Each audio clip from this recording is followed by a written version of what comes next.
Dice la palabra del Señor, versículo 31. Otra palabra le refirió, diciendo: el reino de los cielos es semejante a un grano de mostaza que un hombre tomó y sembró en su campo, el cual a la verdad es la más pequeña de todas las semillas, pero cuando ha crecido es la mayor hortaliza y se hace árbol, de tal manera que vienen las aves del cielo y hacen nidos en sus ramas. Otra parábola le dijo: el reino de los cielos es semejante a la levadura que tomó una mujer y escondió en 3 medidas de harina hasta que fue leudado. Y todo esto habló Jesús por parábolas a la gente, y sin parábolas no les hablaba, para que se cumpliese lo dicho cuando dijo: abriré en parábolas mi boca, declararé cosas escondidas desde la fundación del mundo. Y entonces, despedida la gente, entró en su casa. Se le acercaron a él sus discípulos y le dijeron: explícanos la parábola de la cizaña del campo. Esa fue la más que le trajo confusión. Respondió él, le dijo: el que siembra la buena semilla es el Hijo del Hombre. El campo es el mundo, la buena semilla son los hijos del reino y las cizañas son los hijos del malo. El enemigo que sembró es el diablo, la siega es el fin del siglo, los segadores son los ángeles, de manera que como se arranca la cizaña y se es quemada en el fuego, así será en el fin de este siglo. Enviará el Hijo del Hombre a sus ángeles, recogerá de su reino a todos los que sirven de tropiezo y a los que hacen iniquidad, y los echará en el horno de fuego, y allí será el lloro y el crujir de dientes. Entonces los justos resplandecerán como el sol en el reino de su Padre. El que tenga oídos para oír, que oiga. Oramos. Señor, gracias porque podemos leer tu palabra. La tenemos, Señor, completa, inspirada por ti. Toda la revelación en nuestro idioma, para poder, Señor, entender tu voluntad y para poder, Señor, vivir conforme a este reino que tú has establecido sobre la tierra. Te rogamos, Señor, que nuestro entendimiento, que todavía está nublado por una carne que es limitada, en el cual se abruma, le falta entendimiento, te rogamos, Señor, que tu Espíritu nos abra el entendimiento para ver lo que tú has revelado. Y aquellos, Señor, que están aquí con un corazón que no ha sido regenerado por ti, que tu Espíritu le dé un nuevo corazón y le dé ojos espirituales para ver la gloria de tu reino y oídos espirituales, Señor, para escuchar la voz de tu Espíritu Santo hablando a su vida. Así que te rogamos todo esto en el nombre de Jesucristo, tu Hijo. Amén. Amén. Se puede sentar, hermanos. Cuando leemos un pasaje como este y el anterior que vimos la semana pasada, yo quisiera que por un momento nos pusiéramos en el lugar de los discípulos. Después de ellos haber escuchado estas primeras 2 parábolas que Jesús le ha contado, yo me imagino lo que estaba en la mente de estos hombres. Jesús le cuenta una parábola conocida como la del sembrador, en el cual en 5 terrenos solamente un terreno tiene fruto. Luego le cuenta la parábola del trigo y la cizaña, donde está explicando las otras, y yo quiero que me preste atención aquí para que no nos perdamos en la línea de pensamiento de la discusión de Jesús en la parábola. Le está explicando lo que los 4 terrenos significan por medio de las distintas parábolas. De manera que cuando leemos esta parábola del trigo y la cizaña, le está diciendo lo que significa el primer terreno. Ese primer terreno donde Satanás viene y toma lo que se está dando allí y trata de dañar lo que se está haciendo. Eso es la representación, la explicación de la parábola del trigo y la cizaña. Es la aplicación del primer terreno que Jesús dijo en la parábola del sembrador. El terreno donde Satanás siembra la semilla de la duda, y está el reino de Dios creciendo, pero a la misma vez está el reino de Satanás creciendo en la misma dirección. Y a veces se puede parecer. A veces la cizaña viene a la iglesia, a veces la cizaña estamos en el trabajo juntos y parecemos que somos dos personas iguales, el creyente y el no creyente. Aunque parecemos iguales, no somos iguales.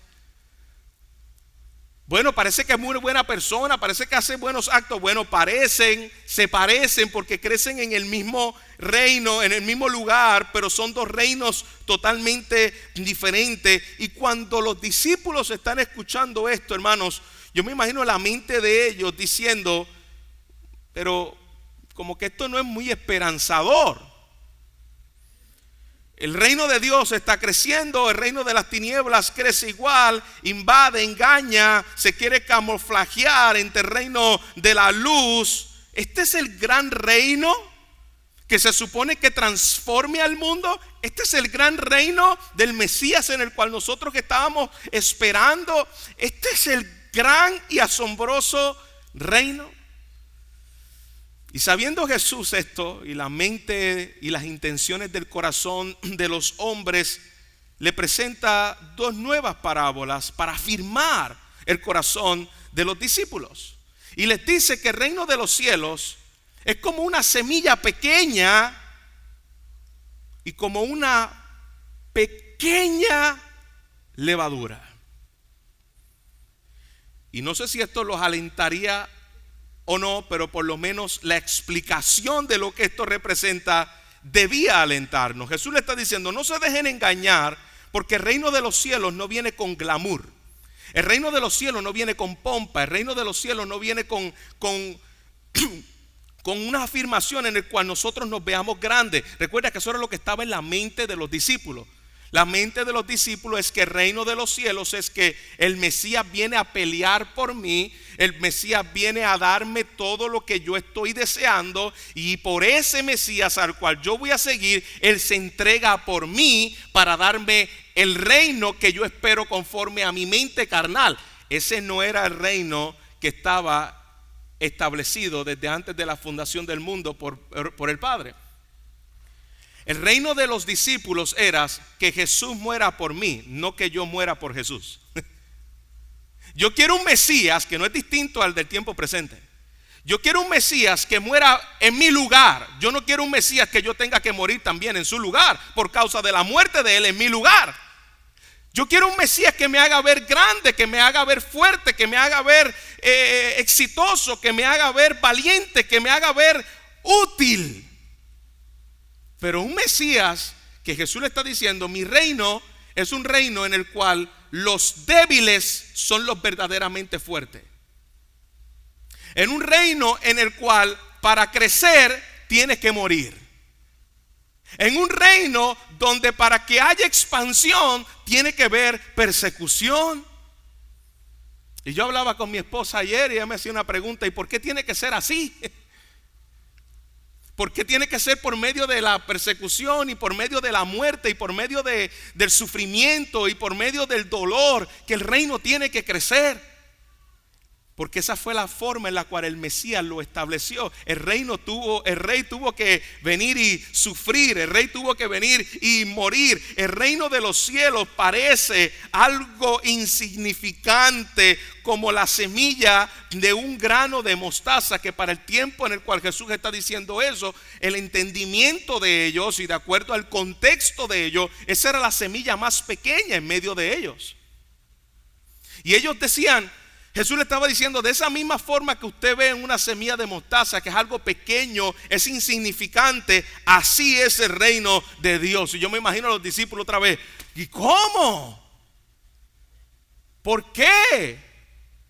¿Cómo que algo pequeño? ¿Cómo que algo débil? ¿Cómo que algo insignificante? El reino de Dios es como esa pequeña semilla y como esa levadura. Jesús le dice, no se dejen engañar por esto, como el hombre busca reino, como el hombre busca autoridad, como el hombre busca ser glorioso. Y esto es clave para nosotros hoy. Muchos creyentes a veces se sienten desalentados.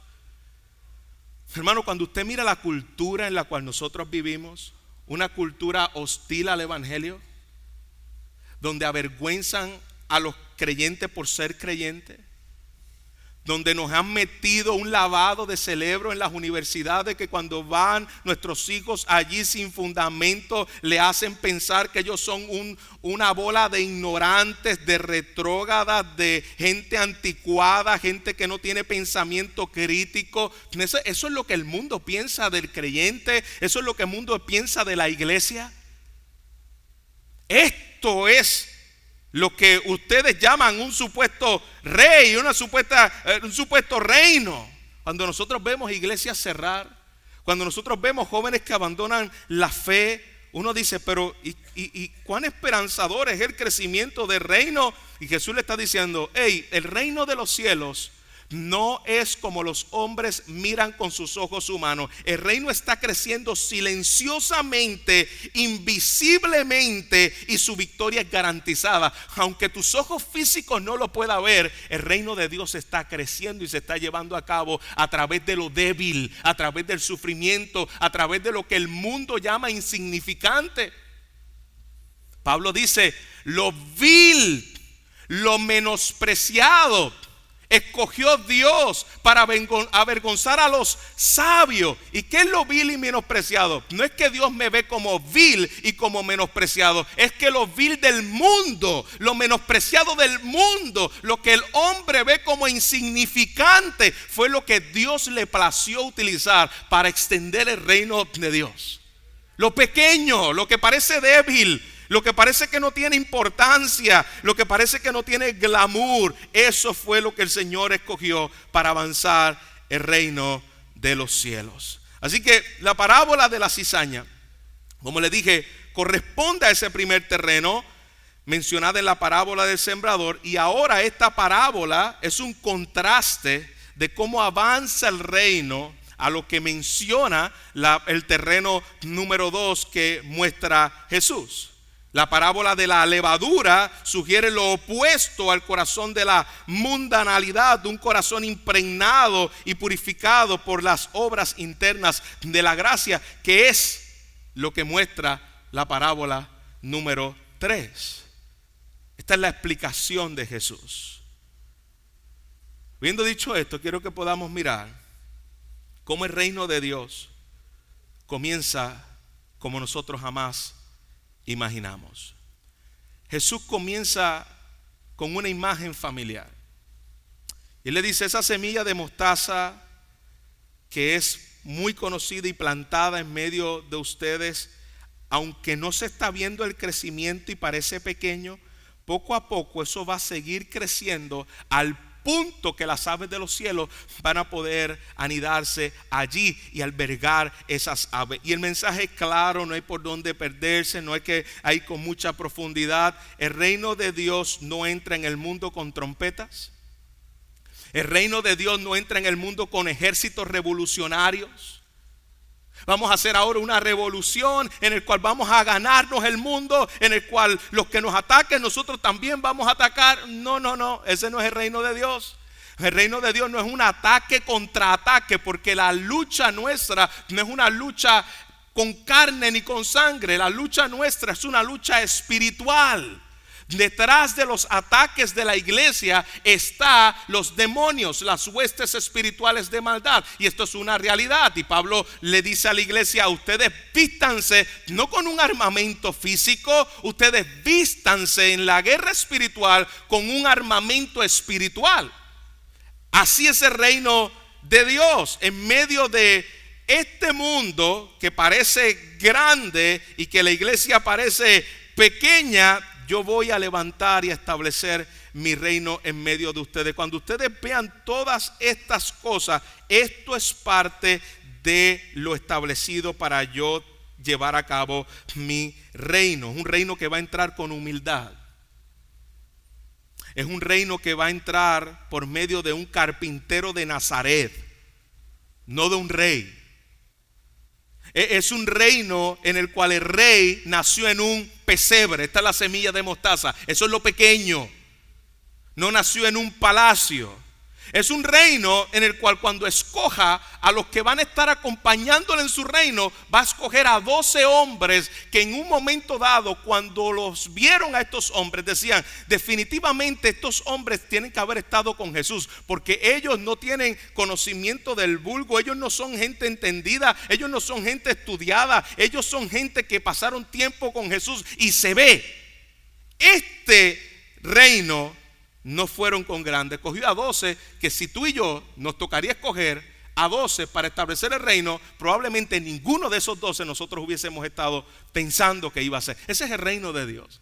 El reino de Dios es que cuando Él va a buscar a un rey, Él no va a buscar un rey de acuerdo a la grandeza y la fortaleza de ese rey. Cuando Dios buscó a David y lo llamó para ser rey de Israel, habían otros que se veían mejor que David, más fuerte que David. Y cuando Dios le dice al profeta, le dice: no, ninguno de estos es. Llámame al insignificante, llámame al que está allá atrás, llámame al que nadie ve, llámame al que no tiene ante los ojos de los hombres grandeza. Tráeme esa semilla de mostaza, tráeme a ese. Y cuando Dios decide derrotar el ejército enemigo, no lo hace con el casco de Saúl, no lo hace con la fortaleza de las armas, lo hace con el poder del Espíritu Santo, con un grano de mostaza, una piedra insignificante, una onda insignificante y un hombre insignificante, para que la gloria sea del Dios Todopoderoso. Eso que parece insignificante es lo que Dios usa para llevar a cabo su reino sobre la tierra.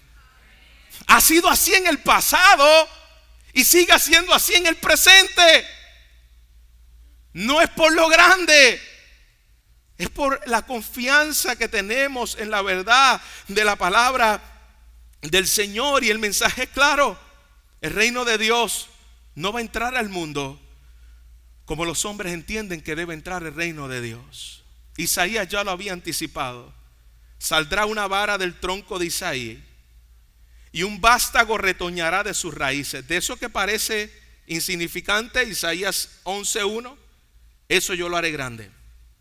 Daniel vio el reino, y mira cómo Daniel ve el reino. Daniel ve el reino como una piedra pequeña que se convierte en un gran monte. Daniel capítulo 2. Cuando los profetas vieron el reino, lo vieron como lo que Jesús está explicando en la parábola de la semilla. Lo vieron como algo que iba a ser pequeño, insignificante y débil, pero Dios era el que iba a hacer crecer ese reino sobre la tierra. Cuando nosotros vemos la historia de la iglesia, Hechos capítulo 2, usted ve que Él comienza la iglesia y el establecimiento de sus primeros creyentes con 120 hombres. 120 hombres, e inmediatamente después de la predicación de Pedro se convirtieron en 3,000 en un día, y en pocos años en miles de personas solamente en Jerusalén, en medio de un siglo donde el cristianismo solamente llegaba hasta Roma. Allí Dios comenzó a extender su reino.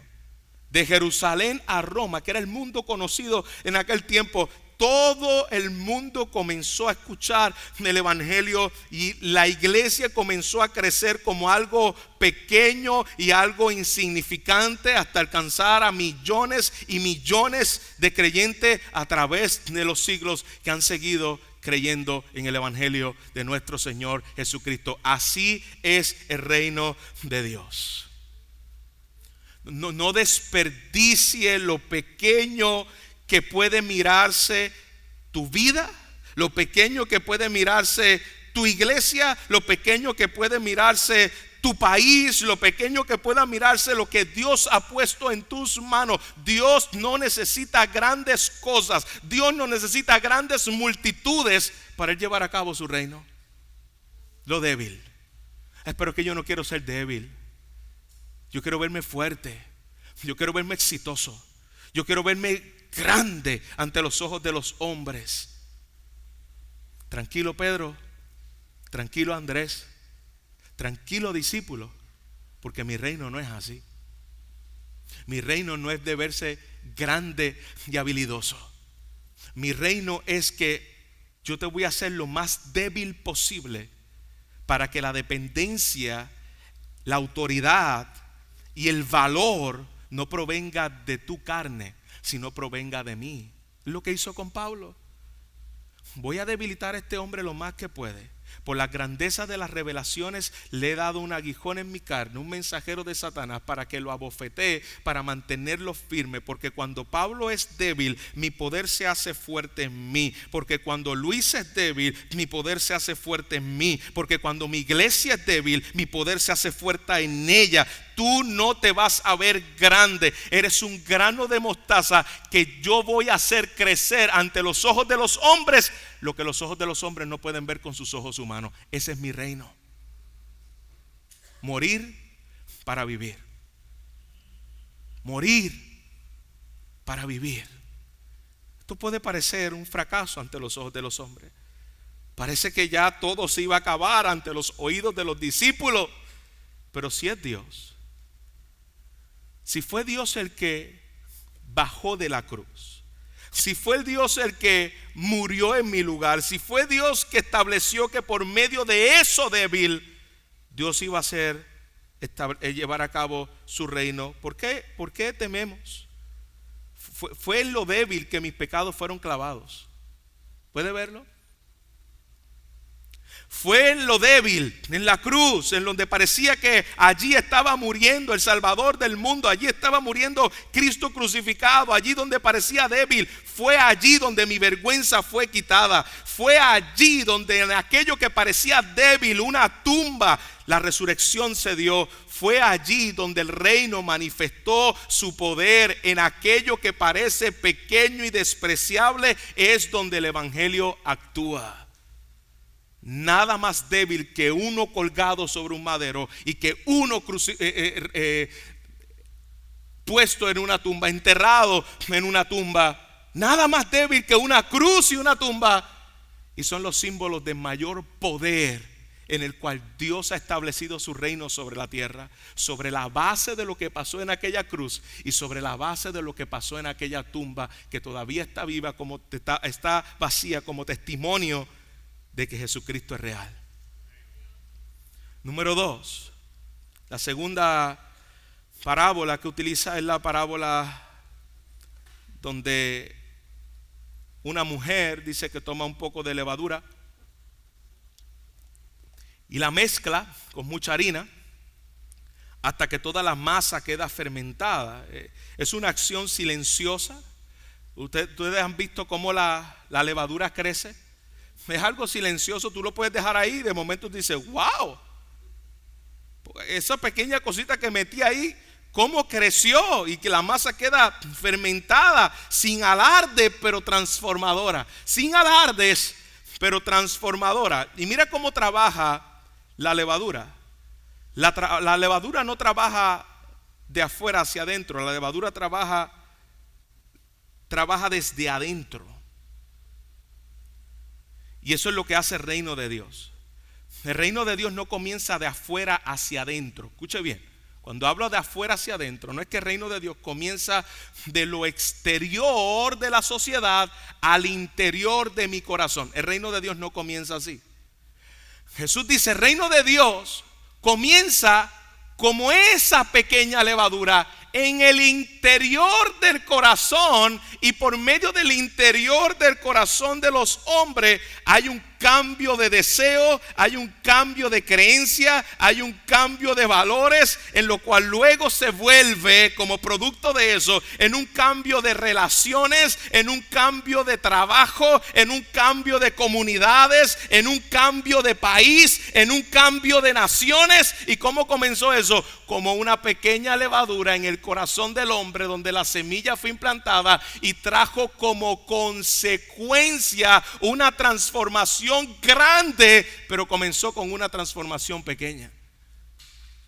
Comenzó con la transformación del corazón. A veces es más fácil ver el problema en la sociedad, el problema en los gobiernos, que ver el problema en nuestro corazón. Si nuestros corazones son transformados, nuestras familias son transformadas. Si nuestras familias son transformadas, nuestro país es transformado. Y si mi país es transformado, tiene el potencial de transformar a las naciones. Pero todo comienza con la transformación del corazón. Y eso es necesario que lo escuchemos y lo entendamos. En medio de una cultura de entretenimiento, de ruido, en medio donde nos quieren hacer ensordecer con todo lo que está alrededor, Dios me recuerda que Él está más interesado en transformar mi corazón que en impresionar a las multitudes. Ese es el reino de Dios. Ese es el reino de Dios que va creciendo y que a la misma vez va creciendo.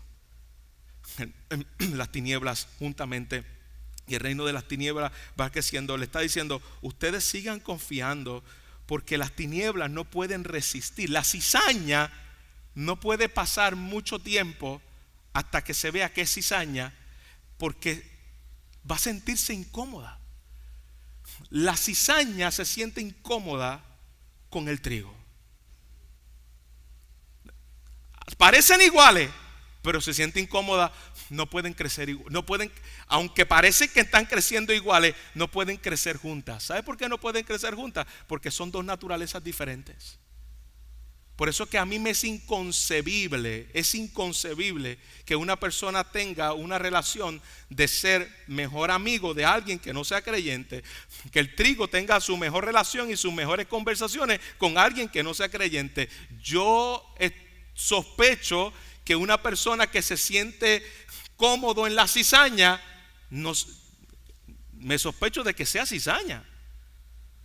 No hay forma. Si tú eres un creyente, el reino es distinto. La manera en que Dios nos ha creado y nos ha hecho nacer de nuevo, somos distintos. Y Dios me ha transformado el corazón, soy distinto. ¿Cómo es posible que yo pueda crecer sin ningún tipo de problema? Mi mejor amigo sea un no creyente, mis conversaciones sean agradadas con un no creyente. Eso no es posible. No es posible. Pastor, pero es que todos somos iguales delante de los ojos de Dios. Sí, todos somos iguales porque todos somos pecadores y todos merecemos el castigo. Pero si Dios te salvó, tú no eres igual a la cizaña. Tú eres diferente. No es posible que tú puedas estar cómodo en una conversación normal con alguien que no sea creyente, como una rutina de vida. Eso no es posible. La cizaña no se siente cómoda en el trigo. No se siente cómoda. Y esto es bueno que nos lo apliquemos, hermano, porque el reino de Dios no está establecido para hacer sentir cómodo a la cizaña. El reino de Dios no está establecido por eso. El reino de Dios no es una manipulación de los hombres para que los hombres puedan venir a su reino. No, ese no es el reino de Dios. Pastor, hagamos la iglesia como hoy hacen en los Estados Unidos. Hagamos la iglesia lo más cómoda posible para que el pecador se sienta en casa. Escúchame lo que yo le voy a decir, hermano. La iglesia es la casa de Dios, no la casa en la cual el pecador se tiene que sentir cómodo. El pecador debe sentir la incomodidad de su pecado y venir al Señor. Esta es la casa de Dios, no la casa donde los pecadores se sientan cómodos. Si un pecador se siente cómodo en la casa de Dios y juntamente con el trigo, es porque entonces en la casa de Dios no se está hablando la palabra de Dios ni se está agradando a Dios, porque el pecador no se va a sentir cómodo en un lugar donde, obviamente, como no se siente cómodo, entonces ¿qué hace? O se salva o se va. Pero la casa del Señor no es la casa para hacer sentir cómodo a los pecadores. Así nos los vende el mundo.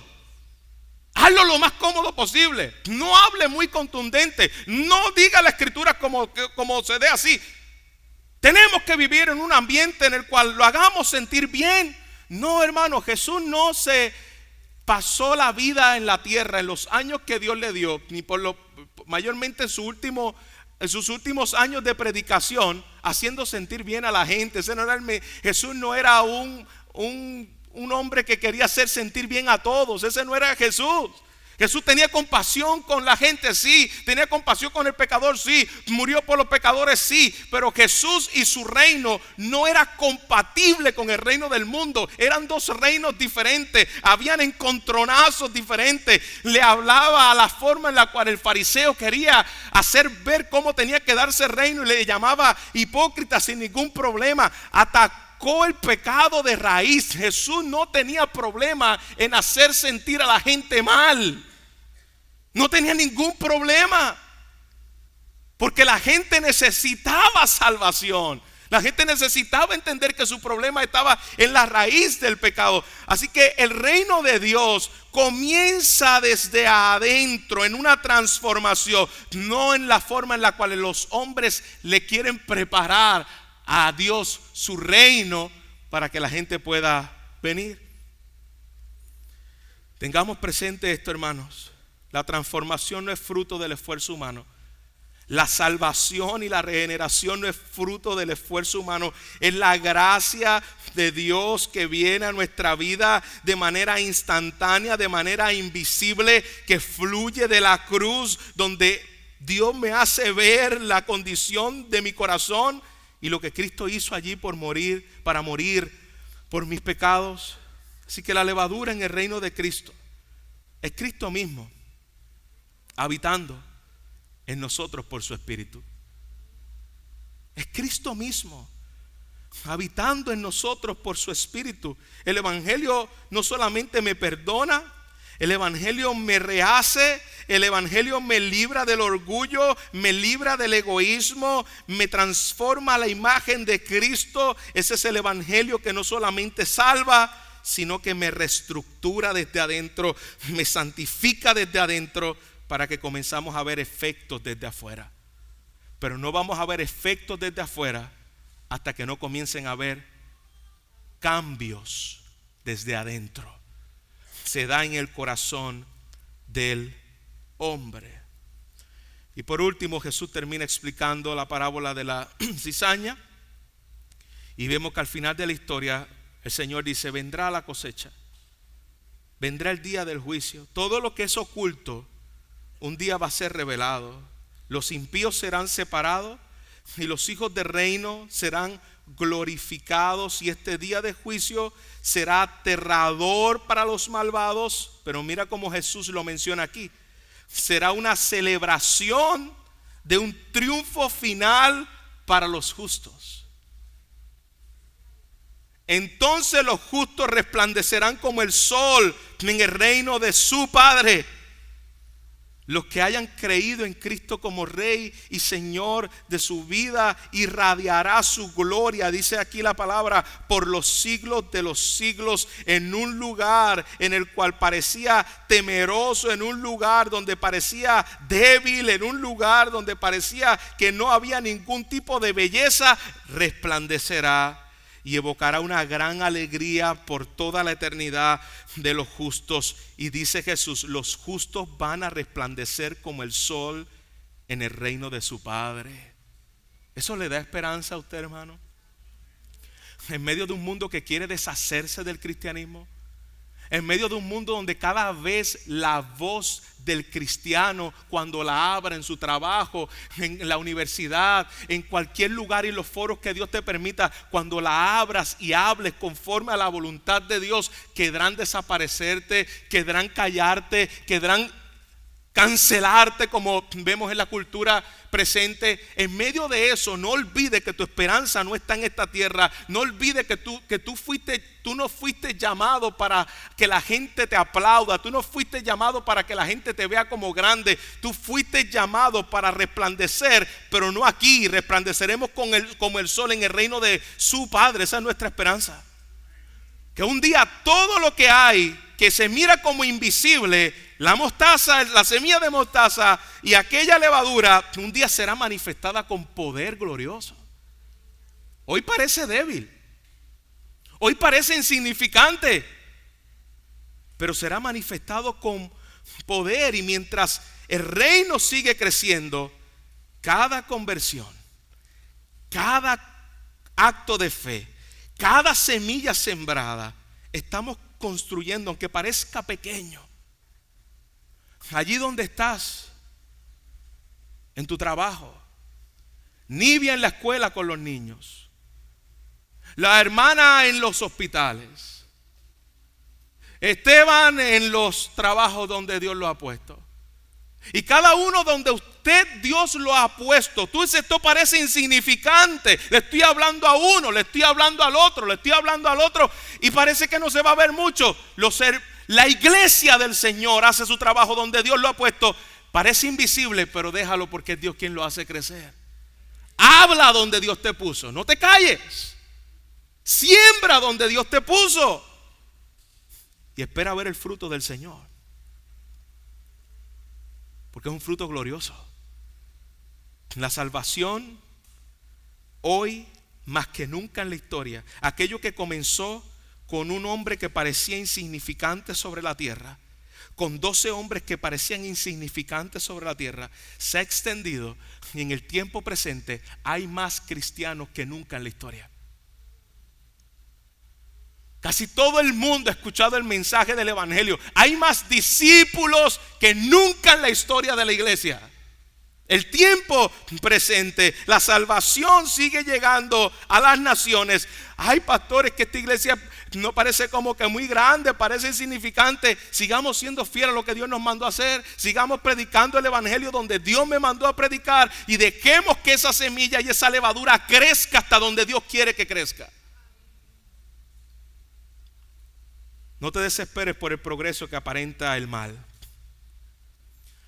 Pastor, parece que el mal se va a apoderar de todo esto. Escuche lo que le estoy diciendo. Esto va a seguir así, y esto se va a seguir extendiendo. La palabra del Señor nos dice en el libro de Apocalipsis que la última etapa del reino, cuando sea soltado por un poco de tiempo, será un tiempo de persecución contra la iglesia del Señor. Y parece que la iglesia va a perder, y parece que la iglesia no va a triunfar, y parece que las tinieblas van a tener el control del mundo. Pero el Señor dice, vendrá con su voz y matará allí mismo a aquel cuyo reino ha querido ser usurpado, aquel en el cual la palabra dice que es conocido como la serpiente antigua. Por el poder de la palabra de Dios, la iglesia allí va a triunfar. Parecerá débil, parecerá amenazante, muchos morirán, muchos tal vez les toque morir por su causa, pero la iglesia será firme en medio de cualquier persecución. Parece débil, pero se seguirá extendiendo. No te desesperes por el progreso del mal. Dios está en control, Dios está en su trono, su reino está en marcha, su reino está creciendo, y te tengo buena noticia: nada lo detendrá. Nada lo detendrá.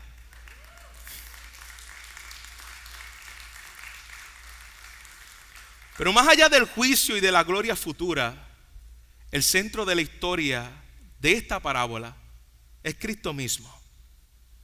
Él es el sembrador. Él es el gran trigo que cayó en tierra y murió para llevar mucho fruto. Él es el justo que fue tratado como injusto para que nosotros fuésemos declarados justicia de Dios en Él, para que fuésemos tratados como justos delante de Él. Él es la razón por la cual resplandeceremos, y no por nuestra propia justicia, sino por la suya que me fue imputada por medio de la fe. Toda esta parábola me habla de la gloria de Cristo. Ese grano de mostaza es Cristo mismo. Cayó en tierra, murió y ha dado mucho fruto. Tú eres parte hoy de ese árbol que comenzó como un grano de mostaza, Jesús, pequeño e insignificante a los ojos de los hombres, y hoy ha crecido como un árbol frondoso. Hoy eres rama, hoy eres hoja, hoy eres parte de ese glorioso árbol crecido. ¡Qué bendición, iglesia! ¡Qué privilegio Dios nos ha dado de ser parte de esa abundante semilla que ha crecido a través de los siglos! A manera de aplicación, creamos en el poder del reino. ¿Cree que Dios pueda usar mi vida para algo eterno? Pastor, mi vida se ve muy sencilla. Está bien, ese es el requisito. Mi vida se ve muy débil. Pastor, tú no sabes todas las cosas que a mí me han ocurrido en los pasados años. Tú no sabes lo que ha pasado en las últimas semanas. No me veo con mucha fuerza. Está bien, ese es el requisito. Va por buen camino. Cree en el poder del reino, que no se trata de ninguno de nosotros. Cree en el evangelio que puede transformar corazones, hablando la verdad sin temor en donde Dios me ha puesto. Número 2, proclama la verdad con valentía. La iglesia crece por la predicación fiel de la palabra, no por espectáculos, no por hacer sentir bien a la gente, no por hacer sentir cómoda a la gente. ¿Cuál es mi meta como predicador? Cuando viene una persona nueva, ¿cuál es mi meta? Mi meta es que se sienta tan incómoda que corra a la cruz. No que se sienta tan bien, que sienta que su vida está bien y ahora como está en la iglesia, pues está un poquito mejor. No. Que te sientas tan incómodo que no puedas seguir viviendo la vida pecaminosa en la cual vive. Que te sientas tan incómodo que no puedas sentir que tú eres parte de eso que está captando ahí, porque tu vida no ha sido transformada por el Rey. Que te sientas tan incómodo que puedas decir: me rindo y me humillo ante el Señor para que me salve. Esa es la meta del predicador. No me alegro cuando se van. Me da tristeza porque yo quisiera que pudieran venir a los pies del Señor. Pero la meta de nosotros como iglesia, la misión de la iglesia es que el reino va a avanzar. Nadie va a poder detener el reino de Dios, y la predicación fiel de la palabra es la forma en la cual Dios le va a dar. Y si la predicación lo va a llevar a cabo, y si la predicación fiel de la palabra es lo que incomoda al no creyente, pues qué bueno. No sustituyamos la verdad por entretenimiento. No sustituyamos la verdad por hacer quedar bien a los hombres. No somos payasos para hacer reír a la gente. Somos embajadores del Señor. Y tenemos que ser fieles al Señor que nos mandó a predicar como embajadores suyos. Número 3, persevera en la misión. El reino avanzará hasta que Cristo vuelva. Nada lo va a detener. ¿Cuál es mi parte en el avance? Soy parte de esa iglesia que es un instrumento que Dios ha establecido para llevar a cabo el reino de Dios, como esa que parece débil. ¿O me avergonzaré de la iglesia de Cristo? Porque quiero verme grande como los demás. Quiero verme aceptado como los demás. Quiero verme digno como los demás. Entonces me vuelvo entre la cizaña para quedar bien con la cizaña. Esa no es la misión de la iglesia. ¿Te van a rechazar por causa de su nombre? Está bien, a Cristo lo rechazaron por causa de su nombre.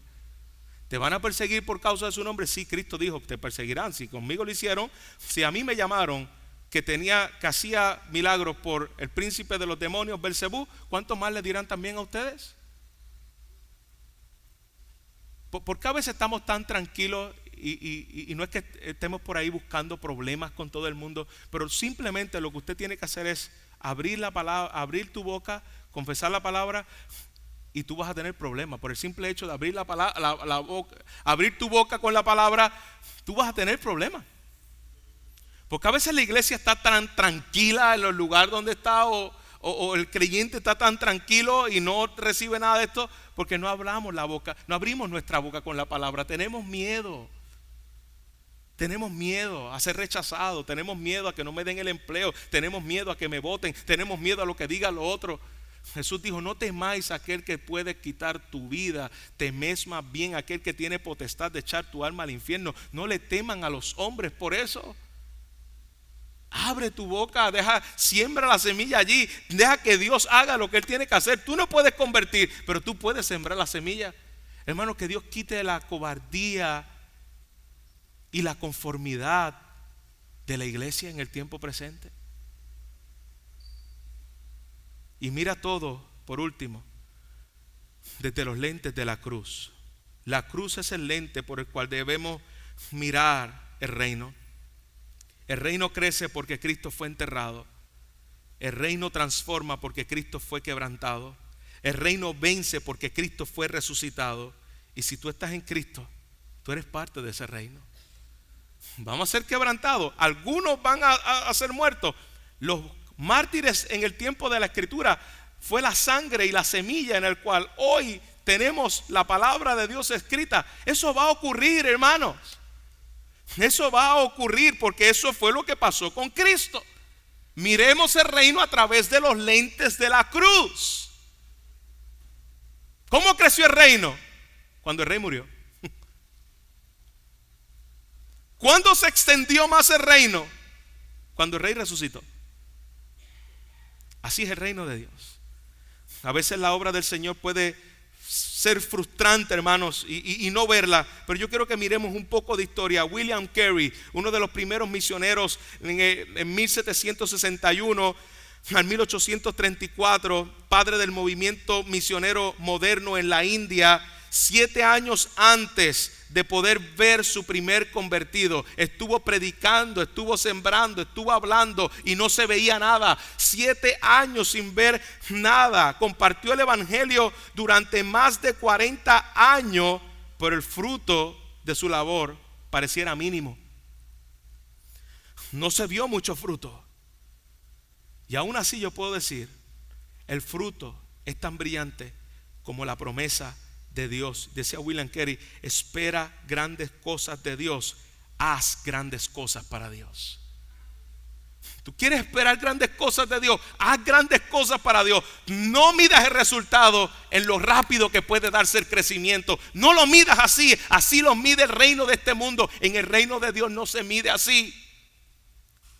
Del mismo modo, Adoniram Hudson, uno de los misioneros favoritos mío, trabajó en Birmania durante 7 años y antes de ver su primer converso, murió desilusionado de que sus labores por el evangelio dieran tan poco fruto. Sin embargo, al igual que Carey, fue fiel hasta el final y pudo expresar estas palabras: a pesar de la pena, la pérdida y el dolor, nuestro curso sigue adelante. Sembramos en la llanura estéril de Birmania y cosechamos en la colonia de Sion. Wow. Sembré en el lugar estéril de Birmania, pero la cosecha es en Sion. No es aquí en la tierra. En lo poco que yo sembré, yo veré fruto en ese reino eterno. Lo veré.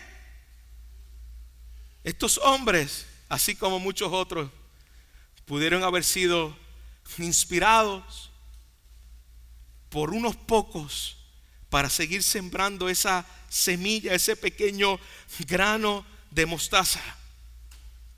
Porque el hombre no es importante. La semilla es el centro de atención. El hombre es pasivo porque el poder está en la semilla que Dios nos mandó a sembrar. Confiemos, iglesia, en la llegada de ese reino que no depende de actividad humana, de sabiduría humana, de poder humano, de esfuerzo humano, sino del Señor. Lo mejor y lo más grande es que mira cómo termina la historia. Apocalipsis capítulo 7, versículos 9 al 10. El mayor grande crecimiento de una masa que ha sido leudada y de una semilla que ha crecido hasta su máximo potencial. Después de esto miré y vi una gran multitud que nadie podía contar, de todas las naciones, de todas las tribus, de todos los pueblos, de toda lengua y de toda nación, de pie delante del trono y delante del Cordero, vestido con vestiduras blancas, con palmas en las manos, y clamaban a gran voz diciendo: la salvación pertenece a nuestro Dios que está sentado en el trono y al Cordero.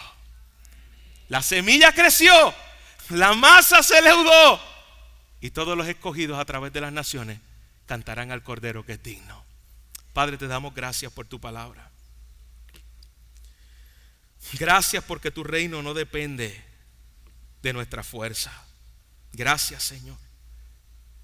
Gracias porque es tu poder, es tu obra en medio de nosotros, Señor. Y aunque muchas veces nos sentimos pequeños,